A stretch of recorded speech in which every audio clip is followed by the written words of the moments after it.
все очень... Скажем так, это инновации в этой области. Я достаточно быстро пройдусь по этим инновациям, чтобы вы знали. Не буду подробно на них останавливаться. Если у кого-то возникнут вопросы, пообщаемся после сессии.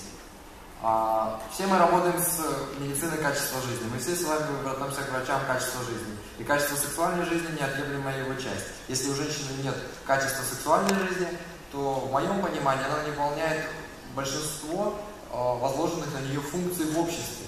Соответственно, возможно, это социальная инвалидизация.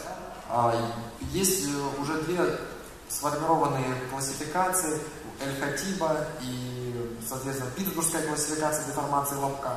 Однако в формировании нового направления, новых методик мы можем, соответственно, применять. Естественно, встает большой вопрос, должны ли мы использовать специальные филлеры или филлеры, которые мы используем стандартно в нашей практике.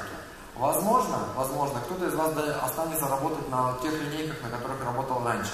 Но мы не должны забывать о новом законе, который регламентирует оборот лекарственных средств. Да? И сертифицированные препараты все-таки дают вам большую гарантию безопасности. А с 2016 года, когда ведут личное лицензирование каждого врача и появляются пациенты-охотники в таком количестве, которое они есть в США, я думаю, что мы все начнем задумываться об этом намного чаще. И все протоколы, все исследования, все проводились совместно с нашей клиникой в городе Москве и теперь уже по всему миру. У нас есть около 6 клинических центров, в том числе в Чили, в Бразилии, в Китае, в Европе несколько, то есть которые занимаются именно вагинальным омоложением с помощью этой технологии по нашим протоколам и выполняют исследования.